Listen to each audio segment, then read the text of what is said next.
40 वर्ष पहले भी 8 वर्ष के बालक में कोई बेकार नहीं होता था, है ना। नंगा घूमता था। आपने देखा ही है, हम लोग भी ऐसे ही थे।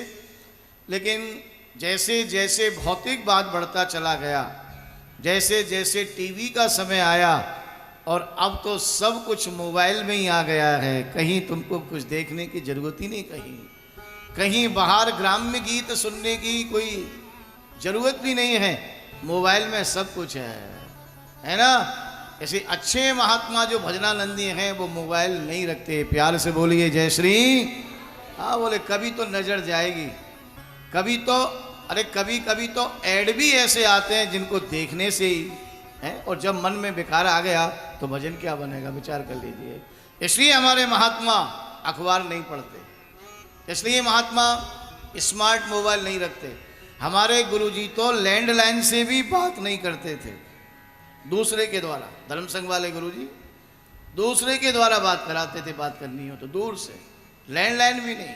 उनके यहाँ तो इतना शौचाचार था, बोले भाई ये तो जो इस तार के माध्यम से तो कोई व्यक्ति की आवाज़ आ रही है, हम बात करेंगे तो हम तो झूठे हो जाएंगे, हैं।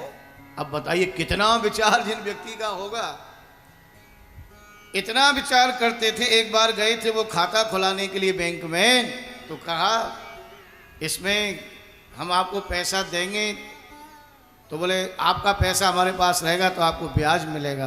बोले ब्याज का पैसा नहीं चाहिए, बोले हमें खाता खुलाना ही नहीं है, ब्याज का पैसा नहीं खाएंगे, क्योंकि हम ब्राह्मण हैं और हमारी जो पद्धति है उसी से जीना चाहते हैं, हम ब्याज के पैसे पर नहीं जीना चाहते। गुरुदेव ने खाता नहीं खुलाया। अब बताइए ऐसे महापुरुषों के चरणों में रहने का सौभाग्य मिला है तो उनकी आज्ञा का पालन करें कि लोगों का मनोरंजन करें। प्यार से बोलिए जय श्री। तो जिसको मनोरंजन प्रिय है भैया मनोरंजन करो। यहाँ तो ऐसे महापुरुषों की सन्निधि मिली है तो उनका प्रभाव जीवन पे है और उसी को ही रखना चाहते हैं। हाँ, अब कोई बहुत ज़्यादा समय हमें कथा करने की इच्छा भी नहीं है। लोग तो बहुत बहुत चाहते हैं एडवर्टाइजमेंट करना, ये करो ऐसा करो ना, हो जाए तो ठीक। वृंदावन वास से बढ़कर, राधा रानी के नाम से बढ़कर धन दूसरा कोई अब हमारे जीवन में नहीं है। हाँ, बड़े भाव से अब तो मन में यही आता है कि ये भी सब मनोरंजन मात्र बन गया है। अपना बैठो और आनंद से भगवान का भजन करो। ठाकुर जी की बड़ी कृपा है, बड़ा आनंद है। तो मेरे भाई बहन, जो ऐसा जिनका जीवन उन महापुरुषों का, तो कोटिम त्यक्त्वा हरिम भजे, करोड़ों कामों को छोड़कर ही भगवान का भजन किया जा सकता है। भाई लिप्त रहोगे तो संभव नहीं है। तो मैं कह रहा था सुखदेव जी कैसे तम द्वष्ट बलसम सुकुमार पादा, निष्काम जिनका बपू है महाराज, श्याम वर्ण है, जिनके लाल लाल गाल हैं, आजान बाहु है। आजान बाहु उसे कहते हैं जिनके हाथ घोंटू से नीचे आ जाएं, और आजान बाहु कहते हैं ऐसे महापुरुष।